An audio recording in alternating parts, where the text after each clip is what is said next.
बिस्मिल्लाहिर रहमानिर रहीम अल्हम्दुलिल्लाह वस्सलातु वस्सलामु अला अशरफि रसूलिल्लाह व बाद फ़अऊज़ु बिल्लाहि मिनश शैतानिर रजीम बिस्मिल्लाहिर रहमानिर रहीम इन्ना अंज़लनाहु फ़ी लैलतिल क़द्र व मा अदराका मा लैलतुल क़द्र लैलतुल क़द्रि खैरुम मिन अल्फ़ि शहर तनज़्ज़लुल मलाइकतु वर्रूहु फ़ीहा बिइज़्नि रब्बिहिम मिन कुल्लि अम्रिन सलाम हिया हत्ता मत्लइल फ़ज्र।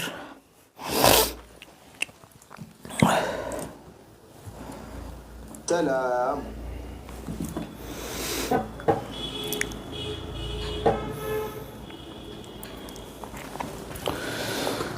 नाज़रीन व सामीन हज़रात, আজকের আলোচনার পর্ব লাইলাতুল কদর সম্পর্কে। আল্লাহ তাবারক ওয়া তাআলা পবিত্র কোরআনে কারীমের মধ্যে বলছেন, ইন্না আনজালনাহু ফি লাইলাতুল কদর, নিশ্চয়ই আমি কদরের রাতে অবতীর্ণ করেছি কি? আল কোরআন। ওয়া মা আদরাকা মা লাইলাতুল কদর, কদরের রাত সম্পর্কে তুমি কি জানো? লাইলাতুল কদরে খায়রুম মিন আলফি শাহর, কদরের রাত্রি 1000 মাসের চাইতে উত্তম।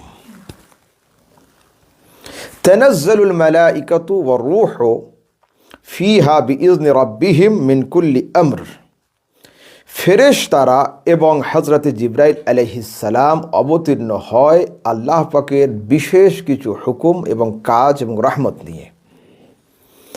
সালামুন হিয়া হাত্তা মাতলাইল ফজর, শান্তি শান্তি বিরাজ করে ফজর চমকানো পর্যন্ত। এটা হলো আয়াত।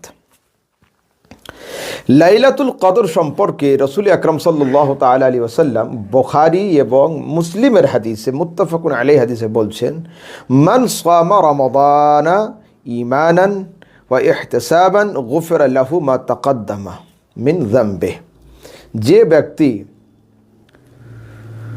ঈমান এবং সওয়াবের নিয়তে রমজানের রোজা রাখলো, আল্লাহ তাবারক ওয়া তাআলা তার পূর্বের গুনাহকে মাফ করলো। ওয়ামান কামা লাইলাতুল কদরে ঈমানান ওয়া ইহতিসাবান গুফিরা লাহু মা তাকাদ্দামা মিন যামবিহি, এবং যে ব্যক্তি কদরের রাত্রিতে জাগরণ করলো ঈমান এবং সওয়াবের নিয়তে, আল্লাহ তাবারক ওয়া তাআলা তারও জীবনের পূর্বের সমস্ত গুনাহকে মাফ করে দিল। সরাসরি সিহাহাতের হাদিস, সহিহ হাদিস। বর্তমান সময়ে আমাদের সমাজের মানুষ কিছু আছে যারা জানতে চায় যে লাইলাতুল কদর কবে। সাধারণত আমাদের সমাজে প্রচলিত 27 রাত্রিতেই লাইলাতুল কদর পালন করা হয়। এ সম্পর্কে আমার সমাজের বিশেষ করে বর্তমান সময়ে কিছু যুবক ভাইদের খুব আপত্তি, যে দিন মেনশন করে হবে কেন। দেখুন, এ সম্পর্কে মুসনাদ আহমদ, বুখারী এবং বাইহাকির একটি হাদিস আছে। রাসূল সাল্লাল্লাহু আলাইহি সাল্লাম বলছেন, তাহাররাউ লাইলাতুল কদর মিনাল আশরিল আওয়াখির মিন রমাদান, তোমরা রমজান মাসের শেষ 10 রাতে খুঁজে নাও লাইলাতুল কদরকে, যে কোনো একটি বিজোড় রাত্রিতে এটা হয়ে যেতে পারে। আলহামদুলিল্লাহ, এই হাদিসের উপরে আমাদের ঈমান বিশ্বাস, কেন? রসুলের মুখ দিয়ে বের হয়েছে। তো যদি কোনো ভাই 27 তারিখকে ফিক্সড করতে না চায়, এতে আমার আপত্তি নেই। তোমরা প্রত্যেক দিন লাইলাতুল কদর পালন করো, আমরা আমিন করার জন্য তৈরি আছি। নিজের জন্য প্রার্থনা করো, আমাদের জন্যও করো। কিন্তু যেহেতু আমরা আহলে সুন্নাত অবলম্বী এবং সারা পৃথিবীতে লাইলাতুল কদরের প্রচলন আছে 27 রাত্রিতে, তো কেবলমাত্র আমি আমার আকীদার পক্ষে সপক্ষে দলিল দেব। এটা হলো আমার দায়িত্ব। আমি যে বিল্ডিংয়ে থাকবো সেই বিল্ডিংয়ের রেকর্ড কাগজ আমার কাছে ঠিক আছে কিনা, এটা হচ্ছে আমার দায়িত্ব। তো যারা লাইলাতুল কদরকে শেষ 10 দিনের প্রত্যেক বিজোড় রাতে পালন করে, আমি তাদের স্যালুট করি, রেসপেক্ট করি। এটা ভালো কাজ, অবশ্যই করো। নিজের জন্য দোয়া করো, আমাদের জন্য দোয়াতে স্মরণ রেখো। কিন্তু 27 রজনীকে বিদআত বলে ছেড়ে দেওয়ার কোনো জায়গা নেই। ইতিপূর্বে আমি সিহাসিত্তার অন্যান্য কিছু রেওয়ায়াত থেকে পেশ করেছিলাম। আলহামদুলিল্লাহ আজকের সরাসরি সিহাসিত্তার সহি মুসলিম থেকে প্রমাণ করব, যা ইতিপূর্বে আমি না কোনো জলসাতে, না কোনো স্টেজ, না কোনো লাইভ প্রোগ্রামে সরাসরি সিহাসিত্তার মুসলিমের রেওয়ায়াতে কোনো কিছু আলোচনা করিনি, কিন্তু আজকের করব। শুনুন, স্কুলের ছাত্র সাধারণত আমাদের 3 ক্যাটাগরির হয়, যেটা আমাদের মাদ্রাসা লাইনে আলা, আওসাত, আদনা বলে। First class, second class and third class. কিছু ছাত্র থাকে যারা শিক্ষকের পড়া বোঝানোর আগেই ধরে নেয় যে আজকের স্যার কোন সাবজেক্টে কি বলতে উনি চাইছেন, ইঙ্গিত করলেই ধরে নেয়। আরও কিছু ছাত্র থাকে আবার রিভাইজ দিতে হয়, একবার বুঝিয়ে হয় না, সেকেন্ড টাইমে আবার ওকে বোঝাতে হয়। আর কিছু ছাত্র থাকে যতক্ষণ স্যারের তরফ থেকে প্রেশার না হয়, হয় মার, নয় কানমলা, বা আরও কিছু, বা হয়তো তাকে পার্সোনালি নিয়ে আরও কিছু করে বোঝাতে হয়, ততক্ষণ হয় না। তো কোরআনে কারীম আল্লাহ তাবারক ওয়া তাআলা বলছেন তিবিয়ানান লিকুল্লি শাইইন, ये কোরআন একটা মাত্র কিতাব, 114টা সূরা, কিন্তু জল স্থলে যা আছে এর মধ্যে সব কিছুর ব্যাখ্যা আছে।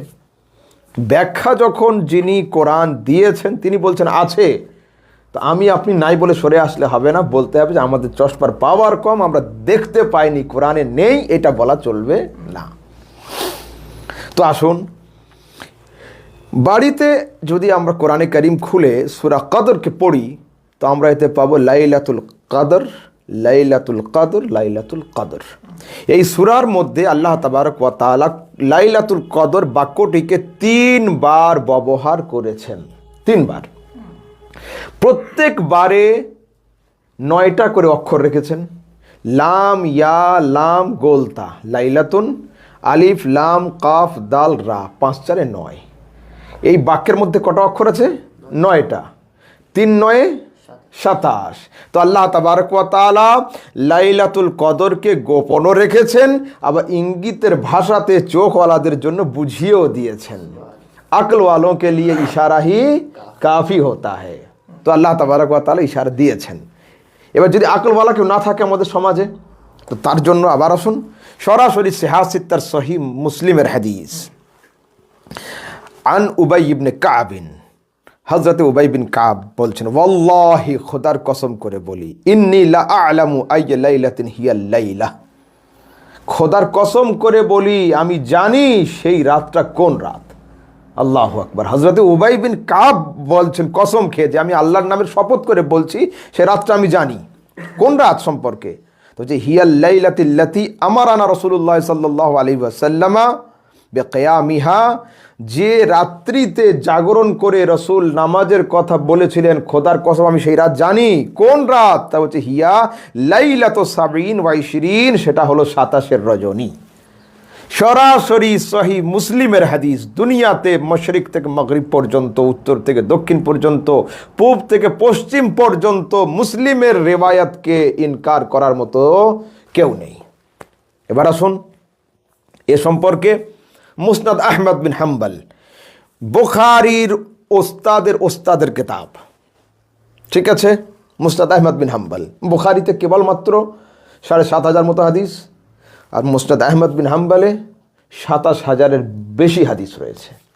মুসনাদ আহমদ বিন হাম্বল, মুসনাদ আহমদ বিন হাম্বলের মধ্যে একটা হাদিস আসছে, আন আব্দুল্লাহ ইবনে আমর قال قال رسول الله صلى الله عليه وسلم من كان متحريها فليتحريها ليلة السبع والعشرين, যে ব্যক্তি লাইলাতুল কদর খুঁজবে সে যেন অবশ্যই খুঁজে নেয় 27 রজনীতে। সরাসরি মুসনাদ আহমদ বিন হাম্বলের হাদিস। এ সম্পর্কে এবার আসুন সিহাসিত্তার অন্যতম গ্রন্থ আবু দাউদ, তারপরে অন্যান্য মধ্যে ইবনে হিব্বান এবং আত-তিবরানি, মুসনাদ আহমদ এবং তিরমিজিরও এক জায়গায় পাওয়া যায়। আনিন নবী সাল্লাল্লাহু আলাইহি ওয়াসাল্লাম, সরাসরি হুজুর সাল্লাল্লাহু তাআলা আলাইহি ওয়াসাল্লাম বলেছেন, আমার একজন ভাই এখানে লিখছেন, প্লিজ হাদিসের নাম্বার বলবেন। দেখুন, আপনারা দয়া করে হাদিসের নাম্বার চাইবেন না। হাদিসের নাম্বার আমার কাছে এখানে রয়েছে, আলহামদুলিল্লাহ। অরিজিনাল কিতাব সুনান দারমি, সহি মুসলিম, বুখারী, তিরমিজি, আবু দাউদ, নেসাই রয়েছে আমার কাছে, হাতের কাছে। কিন্তু আমি হাদিসের নাম্বার এই মুহূর্তে কোট করতে এই জন্য চাইছি না। লাইভটা দীর্ঘ সময়ের নয়, ছোট লাইভ, সময় লাগবে। আর সেকেন্ড, আপনারা কিছু লজিক অবশ্যই জানুন। আজকের সময়ে এই হাদিসের নাম্বার তারা চায় যারা ঠিক মতো পড়াশোনা জানে না। যেগুলো পুরাতন অরিজিনাল কিতাব, একটা গ্রন্থেও জানাব হাদিসের নাম্বার নেই। ইমাম বুখারী রহমাতুল্লাহ তাআলা আলাইহি তিনি হাদিসের কোনো নাম্বার দিয়ে যান নাই। যারা ডাক্তারি প্রেসক্রিপশন পড়তে পারে না বা ওষুধের গায়ে কি নাম লেখা থাকে ওটা জানে না, তারা ডাক্তারের কাছে গিয়ে নাম্বার লিখে নেয়। আমাদের 24 পরগনাতে মাওলানা নয়, জিনভূত একজন ছাড়ায়, তো উনি ওনার পাশের বাড়িটা হোমিও ডাক্তার আছে, ওর কাছ থেকে গিয়ে ওষুধগুলো নিয়ে আসে। ওষুধের গায়ে নাম লেখা থাকে, কিন্তু উনি কি করে 1, 2 করে লিখে রাখে। আর নিজের খাতায় থাকে 1 নম্বর ওষুধটা পেট খারাপ হলে, 2 নম্বর ওষুধটা ঘুম না হলে, 3 নম্বর ওষুধটা জ্বর না হলে। আসলে পড়ার যোগ্যতা নেই। আলহামদুলিল্লাহ হাদিসের নাম্বার সবগুলোই আছে, কিন্তু দয়া করে আজকে চাইবেন না। আর এ সম্পর্কে সোশ্যাল মিডিয়াতে অলরেডি আমার ক্লিপ রয়েছে, ওখানে আপনারা হাদিসের নাম্বার অবশ্যই পেয়ে যাবেন। আচ্ছা চলুন আগের দিকে যাই। আনিন নবী সাল্লাল্লাহু আলাইহি ওয়াসাল্লাম ফি লাইলাতুল কদর, রাসূল সাল্লাল্লাহু আলাইহি ওয়াসাল্লাম লাইলাতুল কদর সম্পর্কে বলছেন। সে হাসিতার আবু দাউদ এর মধ্যে হাদিস আছে। কালা, রাসূল কি বলছেন? লাইলাতুল কদরে লাইলাতুস 70 ওয়া 20, 27 রজনী হলো লাইলাতুল কদর। আল্লাহু আকবার। আহলে সুন্নাত ওয়াল জামাত আজকেকার বা ঠুনকো নতুন কোনো জামাতের নাম নয়। সেই জন্য যে এর রেফারেন্স খুঁজে পাওয়া যাবে না এমন কথা নয়। আহলে সুন্নাতের মানুষ যে আকীদার দণ্ডায়মান আছেন এবং যে আমল তারা করছেন অবশ্যই শরীয়ত সম্মত। আমি আপনাদেরকে একটা ছোট কথা বলতে চাই। বর্তমান সময়ে দেখুন, হাজার জিনিস আছে যে জিনিসের হারাম হওয়াতে আমরা সবাই একমত, মাযহাবি, লা মাযহাবি, হানাফি হোক, আহলে হাদিস হোক বা আহলে সুন্নাত হোক, সবাই একমত। তো আসুন না আমরা সেই জিনিসগুলো ওঠানোতে এক হই। মদ, সুদ, ব্যভিচার, জেনা, গাঁজা বা যত শরীয়তের খেলাফ কাজ আছে এইগুলো হারাম সর্বসম্মতিক্রমে সমস্ত পন্থী আলেমরা আমরা একমত। তাহলে আসুন আমরা একদিন ইনকলাব জিন্দাবাদ করে আমাদের সমাজ থেকে মদের আড্ডা, তাসের আড্ডা এইগুলো ওঠাই। কিন্তু শবে বরাত, 27, লাইলাতুল কদর, মহরমের রাত, এই আমলের দিনগুলোকে উঠিয়ে দেওয়ার জন্য আমরা যদি চেষ্টা করি নিশ্চয়ই ভুল হবে। যদি একজন ছেলে 27-এর বাহানাতে, শবে বরাতের বাহানাতে, শবে কদরের বাহানাতে বা অন্য কোনো রাতের বাহানাতে ফ্রি ফায়ার পাবজিকে ছেড়ে 2 ঘন্টা আল্লাহর কাজে লাগে, এতে ক্ষতিটা কি আছে? লাভ তো রয়েছে। আর যদি এর কোনো উৎস হাদিস কোরআনে পাওয়া না যেত তাহলে আমি অবশ্যই এটাকে বেদাত বলতাম এবং এই জিনিস থেকে পিছিয়ে আসার জন্য মানুষকে অনুরোধ করতাম। যে সম্পর্কে সরাসরি সিহাসিত্তার হাদিসে পাওয়া যায় সে সম্পর্কে আমাদের বাধা দেওয়া চলে না বা ঠিক হয় না। আসুন এ সম্পর্কে দেখুন, একটু আমল সম্পর্কে আপনাদের আলোচনা করি। আল্লাহ তাবারক ওয়া তাআলা সূরা আলে ইমরানের 110 নম্বর আয়াতের মধ্যে বলছেন, কুনতুম খায়রা উম্মাতিন উখরিজাত লিন-নাস তা'মুরুনা বিল মা'রুফ ওয়া তানহাউনা আনিল মুনকার। উম্মতে মুহাম্মাদি, তোমরা হলে যুগশ্রেষ্ঠ উম্মত। তোমাদের বৈশিষ্ট্য কি? তা'মুরুনা বিল মা'রুফ, ভালো কাজের আদেশ এবং খারাপ কাজ থেকে লোককে দূরে সরিয়ে আনা। এটা হলো উম্মতে মুহাম্মাদির প্রধান বৈশিষ্ট্য। ঠিক আছে, এইবার প্রশ্ন হলো এই, আল্লাহর কাছে সম্মানীয় কে? তো আল্লাহ তাবারক ওয়া তাআলা সূরা হুজরাতের মধ্যে 26 নম্বর পারাতে ইন্না আকরামাকুম ইনদাল্লাহি আতকাকুম, আল্লাহ তাবারক ওয়া তাআলার কাছে, প্লিজ মালিশ আমি এটা বলতে চাই নাই আমার যখন এদের হাদিসের নাম্বার, আচ্ছা মাশাআল্লাহ মাশাআল্লাহ, জি হ্যাঁ, যে হাদিসের নাম্বার চান দেখুন, আজকের হাদিসের নাম্বার দেওয়া মানে আমি অলরেডি চ্যাপ্টার ক্লোজ করলাম। এ সম্পর্কে আমার যেটা ইউটিউব বা ফেসবুকে রয়েছে, ওখানে দেখে নেবেন, সবগুলো হাদিসের রেফারেন্স নাম্বার সহ দেওয়া রয়েছে। হ্যাঁ, আচ্ছা। হাদিসে তো আপনার ওইখানে অধ্যায় বলতে হবে, যেটা নাম্বার সেটা তো বেদাতের জি জি জি জি, একদম ঠিক কথা। হাদিসের নাম্বার দুনিয়ার কোনো মুহাদ্দিস লিখে যান নাই, বরঞ্চ হাদিসের অধ্যায় এবং চ্যাপ্টার নাম্বার লিখেছেন। ঠিক আছে, আচ্ছা। তো আল্লাহ পাক কি বলছেন যে আল্লাহর দরবারে উত্তম সেই যার তাকওয়া সবচেয়ে বেশি। আল্লাহ তাবারক ওয়া তাআলা সূরা মুলকের মধ্যে বলছেন আল্লাযী খলাকাল মাউতা ওয়াল হায়াতা লিয়াবলুয়াকুম আইয়ুকুম আহসানু আমালা। আল্লাহ তাবারক ওয়া তাআলা হায়াত এবং মওতকে এই জন্য সৃষ্টি করেছেন, হায়াত এবং মওতের অ্যাডমিট কার্ড তোমাদের হাতে এই জন্য দিয়েছেন যে তোমাদের মধ্যে উত্তম আমল কার সেটাকে দেখার জন্য। কি বোঝালাম? কোরআনের দুটো আয়াত দিয়ে যে আল্লাহর কাছে উত্তম ব্যক্তি সেই যার আমল সবচেয়ে বেশি, যার তাকওয়া বেশি। তো যদি তাকওয়া বেশি প্রয়োজন হয়, আমল বেশি প্রয়োজন হয়, তাহলে আমরা বোনাস পয়েন্টগুলো নেওয়া থেকে পিছিয়ে আসছি কেন? চলুন একটু আগের দিকে যাই। আল্লাহ তাবারক ওয়া তাআলা রাসূল সাল্লাল্লাহু আলাইহি ওয়াসাল্লাম একটা হাদিসের মধ্যে বলছেন,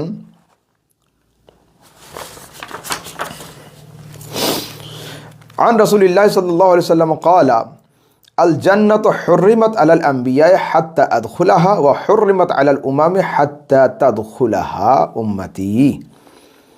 ये हदीस इब्ने माजा हदीस नंबर 2043, इब्ने हिब्बान हदीस नंबर 7219, मुस्तदरक हाकिम हदीस नंबर 2801, दारुकुतनी as-सुनाনের মধ্যে হাদিস নাম্বার 33, ইবনে আবি শায়বা হাদিস নাম্বার 204, মুসান্নাফ ইবনে আব্দুর রাজ্জাক হাদিস নাম্বার 11417 এবং বাইহাকি হাদিস নাম্বার 14871, তিবরানি ফিল মৌজাম আস-সগীর মৌজাম আওসাত হাদিস নাম্বার 8273 এর মধ্যে আসছে।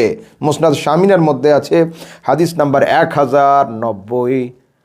ঠিক আছে, তো এই হাদিসে আসছে রাসূল বলছেন আল্লাহর জান্নাত সবার উপর হারাম থাকবে যতক্ষণ তাতে আমি প্রথমে প্রবেশ না করি, এবং খোদার জান্নাত সমস্ত নবীর উম্মতিদের উপরে হারাম থাকবে যতক্ষণ আমার উম্মত তাতে প্রবেশ না করে। সুবহানাল্লাহ। তো জান্নাতে যেতে গেলে কি করতে হবে? ভালো আমলের প্রয়োজন, বেশি আমলের প্রয়োজন, নেক আমলের প্রয়োজন। তো আল্লাহ তাবারক ওয়া তাআলা আমাদের সবাইকে নেক আমল করার, ভালো আমল করার, শুদ্ধ আমল করার, ঠিক আমল করার, সঠিক আমল করার এবং শরিয়ত স্বীকৃত আমল করার তৌফিক দান করেন। এই পর্যন্ত আজকের প্রোগ্রাম শেষ করতে চাইছি। হয়তো লাইভ করা সম্ভব হচ্ছে না, ইনশাআল্লাহ তাবারক ওয়া তাআলা এটাকে আর লম্বা করতে চাইছি না। আপনাদের একজন লিখছেন মুফতি আমজাদ হোসেন সিমনানির মাদ্রাসার ছেলে আমি, দক্ষিণ দিনাজপুর থেকে দেখছি। খুব সুন্দর মুফতি আহমদ রাজা আজহারির কথাগুলো, জাযাকাল্লাহু খায়ের। মুফতি আমজাদ সাহেবকে আল্লাহ তাবারক তাআলা হেফাজত করুক, সালামত রাখুক এবং তোমাদেরকে ভালো মতো তার কাছ থেকে জ্ঞান ইলম অর্জন করার তৌফিক দান করেন। আর আমার নামে মুফতি লেখার দরকার নেই, কেবলমাত্র মৌলভী আহমদ রাজা বললেই আমি সন্তুষ্ট। জাযাকাল্লাহু খায়ের। শবে কদর সম্পর্কে কোনো প্রশ্ন না? এই পর্যন্ত প্রোগ্রাম শেষ করবো। বলুন। শবে কদরের রাত্রেবেলায় কোনো আমলটা কিভাবে নামাজটা পড়বে ওটা সংক্ষেপে একটু বলে দিলে উপকৃত হবে। শবে কদরের রাত্রিতে কিছু নফল আমল রয়েছে। তো যেহেতু আজকের আমাদের লাইভটা লম্বা হয়ে গিয়েছে, তো লাইভে যদি আমি আমলগুলো বলি ওটাকে খুঁজে বের করতে লোকের একটু অসুবিধা হবে। আমি ইনশাআল্লাহ তাবারক ওয়া তাআলা এ সম্পর্কে ওয়ালিদে গ্রামি হযরতে মুফতি আজম বাঙ্গালের যে নফল ও নিয়াত বই আছে, ওই বইয়ের পেজগুলোর স্ক্রিনশট করে আমি ফেসবুকে ওটা দিয়ে দেব এবং আপনারা সবাই ওটাকে অবশ্যই দেখে নেবেন। জাযাকাল্লাহু खैर। बस यहाँ पर अपनी गुफ्तगू ख़त्म करना चाह रहा हूँ। जितने लोग देख रहे हैं, मोहब्बत से पेश आ रहे हैं, अल्लाह तबारक व तआला आप सबको सलामत रखे, मुबारक करे। अल-फातिहा बितौफ़ीक़िल मलिकिल अज़ीज़िल अल्लाम। अल्लाहुम्मा अंतस्सलाम व मिनकस्सलाम व इलैका यरजिउस्सलाम। हय्यना रब्बना बिस्सलाम वअदखिलनल जन्नता दारस्सलाम। अल्लाहुम्मा या क़ादी अल हाजात व या हल्ल अल मुश्किलात व या मुजीब अद दाअवात सलामुन क़ौलन मिर रब्बिर रहीम सलामुन हिया हत्ता मतलअल फज्र सलामुन अला यासीन सलामुन अला नूहिन फिल आलमीन। इलाही क़ादिर कर क़ादिर रख क़ादिर में उठा क़द्र अब्दुल क़ादिर कुदरत नुमा के वास्ते। अहसन अल्लाहु लहु रिज़्क़न से दे रिज़्क़ हसन बंदा रज़्ज़ाक़ ताजुल अस्फ़िया के वास्ते। कर अता अहमद रज़ा अहमद मुरसल मुझे मेरे मौला हज़रत अहमद रज़ा के वास्ते। हामिदो महमूदो हम्मादो अहमद कर हमें मेरे मौला हज़रत हामिद रज़ा के वास्ते। साया जुमला मशाइख या खुदा कर हमें रहम फरमा आले रहमान मुस्तफ़ा के वास्ते। सुब्हान रब्बिका रब्बिल इज़्ज़ति अम्मा यसिफ़ून व सलामुन अलल मुरसलीन वल्हम्दुलिल्लाहि रब्बिल आलमीन बिहक़्क़ि ला इलाहा इल्लल्लाहु मुहम्मदुर रसूलुल्लाह सल्लल्लाहु